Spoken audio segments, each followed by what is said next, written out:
Hello programmers. तो आज हम देखेंगे infix evaluation algorithm. So first step, read the string from the left side character by character, यानी जो भी हमारी एक्सप्रेशन होगी उसे हम राइट साइड से करैक्टर बाय करैक्टर रीड करेंगे। Second step, if it is an operand then push it into the stack, यानी कि अगर वो हमारे पास कोई नंबर होता है तो हम उसको जस्ट स्टैक में पुश कर देंगे।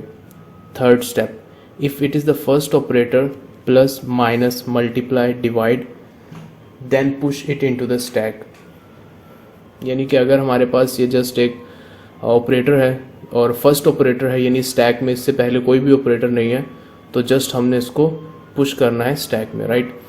Now step 4, if not the first operator then pop two values out of the stack, one will be the operand and other will be the operator.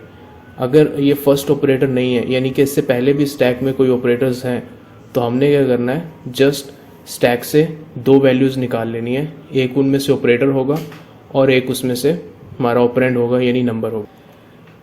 Now step 5, if the current character is asterisk यानी multiply divide and the popped operator is plus minus then push the two popped values into the stack, जो कि हमने step 4 में pop की थी, right.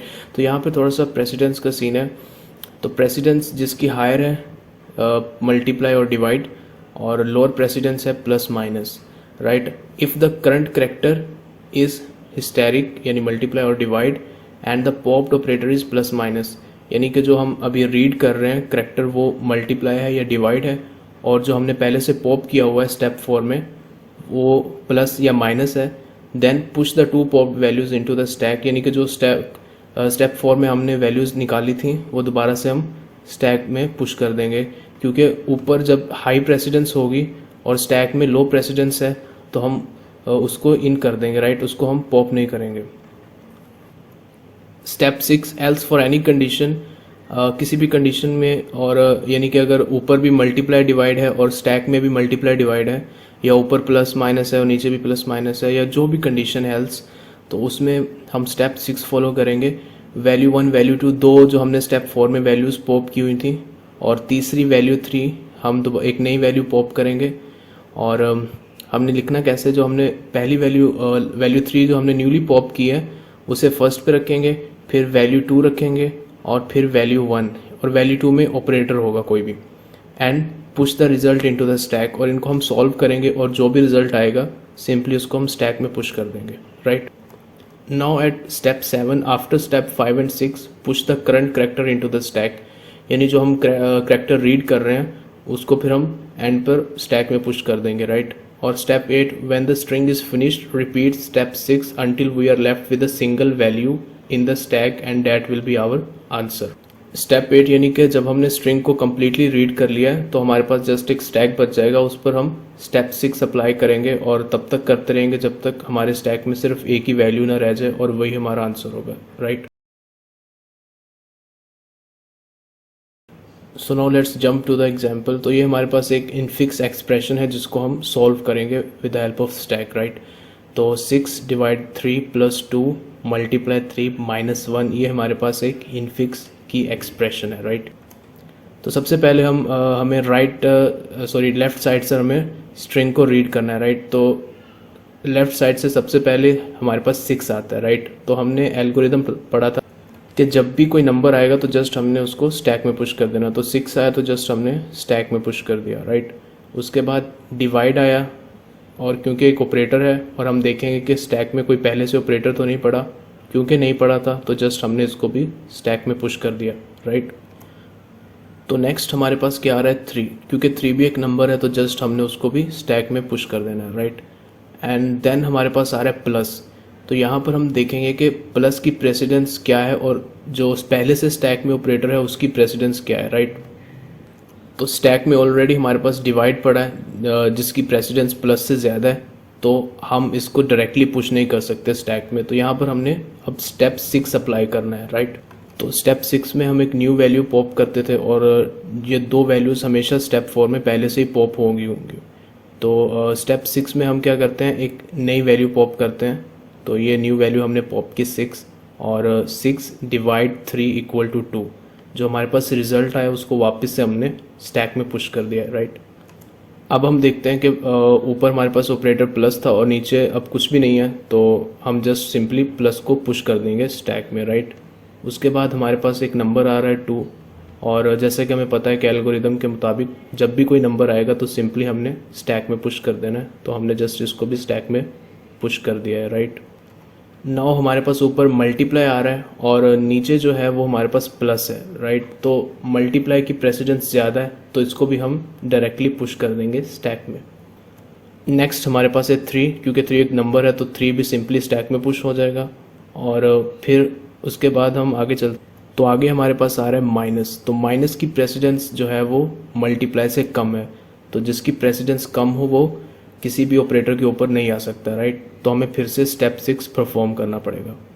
तो हमें पता है, जैसे कि हमने एल्गोरिदम में देखा था, कि स्टेप 4 में हमेशा ये 2 वैल्यूज़ पहले से ही पॉप हो चुकी होंगी, तो स्टेप 6 में हमने एक न्यू वैल्यू पॉप करनी है, जो कि इस केस में 2 है, राइट।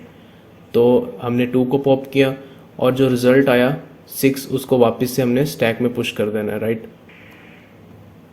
तो हमने 6 को स्टैक में पुश कर दिया एंड स्टिल ऊपर हमारे पास माइनस का ऑपरेटर है और नीचे प्लस ऑपरेटर है, राइट। तो स्टिल प्रेसिडेंस सेम होगी, तो फिर से हम स्टेप 6 अप्लाई करेंगे। और तो यहाँ पर हम 6 और 2, 6 प्लस और 2 इन तीनों को निकाल लेंगे बाहर। ये दो तो एज ऑलवेज स्टेप 4 में पहले से ही बाहर होंगी, राइट। और जस्ट हमने एक न्यू वैल्यू को मज़ीद पॉप कर लेना है और इसका जो रिज़ल्ट होगा वो 8 आ गया, यानी 2 + 6, और हमने इसके रिज़ल्ट को वापस से स्टैक में पुश कर दिया 8। नेक्स्ट अब हम ऑपरेटर जो है माइनस का, इसको हम स्टैक में पुश कर सकते हैं, तो हमने इसको स्टैक में पुश किया। उसके बाद हमारे पास आया माइनस, और उसके बाद 1 आया हमारे पास। तो 1 क्योंकि नंबर है, तो जब भी नंबर आएगा तो सिंपली हमने उसको स्टैक में पुश कर देना होता है, तो इसलिए हमने इसको भी स्टैक में पुश कर दिया, right. So now you can see कि हमारे पास जितनी भी स्ट्रिंग थी वो कंप्लीट हो चुकी है। तो हमने एल्गोरिदम में पढ़ा था कि जब हमारी स्ट्रिंग कम्प्लीटली रीड हो जाए तो हमने स्टेप 6 को परफॉर्म करते रहना है जब तक हमारे पास एक यानी वैल्यू ना बच जाए स्टैक में। तो यहाँ पर भी हम वही करेंगे, इन वैल्यूज़ को पॉप करेंगे और रिजल्ट को वापस से स्टैक में पुश कर देंगे, राइट। तो जब हमारे पास एक ही वैल्यू बच जाएगी तो वही हमारा आंसर होगा, जो कि इस केस में 7 है। Now let's try this expression by yourself, right? Hope कि आपने इसको इवेल्युएट किया होगा, तो लेट्स सी कि आपका आंसर सही है या गलत है। तो इसका आंसर था 9। तो अगर आपका भी आंसर 9 है तो वेरी गुड, वरना आप दोबारा देखो आपने कहाँ पर मिस्टेक किया है।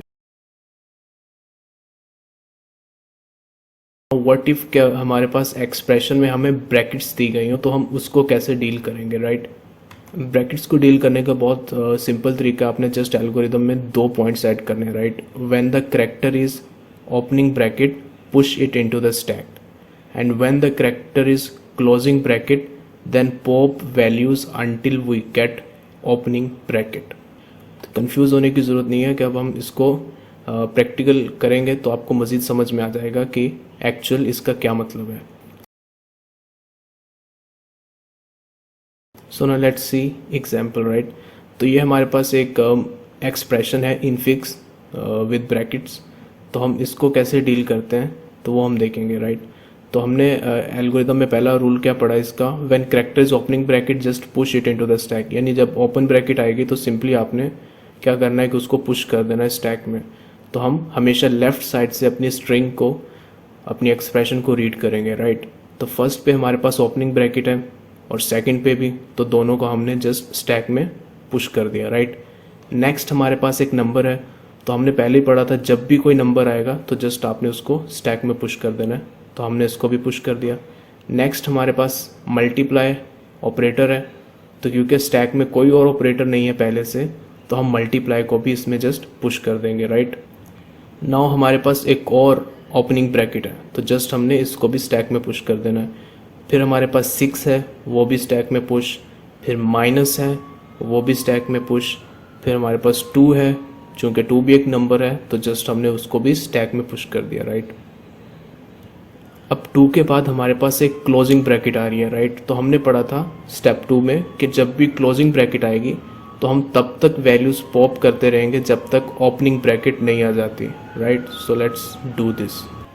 तो ये दो वैल्यूज़ तो पहले ही से हमारे पास बाहर होंगी स्टेप 4 में जो हमने पढ़ा था।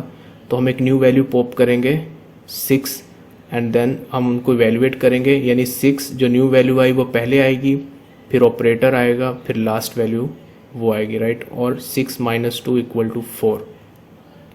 तो इस 4 को हमने स्टैक में पुश कर देना। नोट जितनी भी यहाँ से जितनी भी वैल्यूज़ थी वो सारी हमने निकाली, और जो ओपनिंग ब्रैकेट है उसको भी हमने रिमूव कर देना है स्टैक में, राइट।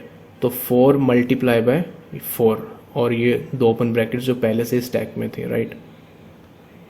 सो नेक्स्ट अब हमारे पास क्या आ रहा है। सो नेक्स्ट अब यहाँ पर एक और ओपनिंग ब्रैकेट क्लोजिंग ब्रैकेट है। तो जब भी क्लोजिंग ब्रैकेट आएगी तो हमने क्या करना है, वैल्यूज़ पॉप करनी है जब तक हमारे पास ओपनिंग ब्रैकेट ना आ जाए, राइट। तो यहाँ भी हमने 4 निकाला, फिर मल्टीप्लाई और न्यू वैल्यू, और इनका जो रिज़ल्ट आया उसको हमने स्टैक में पुश कर दिया यहाँ पर 16, राइट। उसके बाद हमारे पास आ रहा है डिवाइड, तो वो भी हमने इसमें पुश किया। फिर हमारे पास 2, तो वो भी जस्ट हमने इसमें पुश किया, राइट। अब हमारे पास नेक्स्ट फिर एक क्लोजिंग ब्रैकेट है, तो हम क्या करेंगे, यस एग्जैक्टली, तो हम फिर से वैल्यूज़ पॉप करेंगे और उनके रिजल्ट को वापस से स्टैक में पुश करेंगे, राइट। तो इन तीनों को हमने निकाला, रिजल्ट निकाला इनका 8, और वापस से हमने 8 पुश कर दिया स्टैक में, राइट। और जब भी हम वैल्यूज़ निकालते हैं तो ओपनिंग ब्रैकेट को भी हमने रिमूव कर देना होता है, क्योंकि अभी हमें उसकी कोई ज़रूरत नहीं है, राइट। तो 8 हमने वापस से पुश किया। नेक्स्ट हमारे पास है मल्टीप्लाई साइन, तो मल्टीप्लाई भी हमने जस्ट पुश किया स्टैक में। फिर हमारे पास आता है 7, तो हमने 7 भी पुश किया, और यू नोटिस कि हमने स्ट्रिंग को कम्प्लीटली फिनिश कर दिया, राइट। तो जब भी स्ट्रिंग कम्प्लीटली रीड हो जाएगी तब आपने क्या करना है कि वापस से स्टेप 6 को परफॉर्म करना है, यानी कि तब तक वैल्यूज़ को इवेल्युएट करना है जब तक सिर्फ एक ही वैल्यूज़ ना बच जाए। तो हमने 8 को न्यूली पॉप किया, फिर 8 × 7 56, एंड 56 को हमने पुश किया, एंड देयर यू गो, और आपने इसको भी इवेल्युएट कर लिया, राइट। नाउ लास्टली, अगर आपको अच्छे से समझ आ गई है तो try this yourself, right. Done. तो अभी हम देखते हैं कि आपका आंसर क्या है और जो करेक्ट आंसर है वो क्या है, राइट। तो करेक्ट आंसर है 16, और अगर आपका आंसर मैच किया तो वेल डन, और अगर नहीं किया तो आप दोबारा से रिपीट करो कि उसमें गलतियाँ क्या है, right. And that's it for guys, subscribe for more updates. Thanks for watching.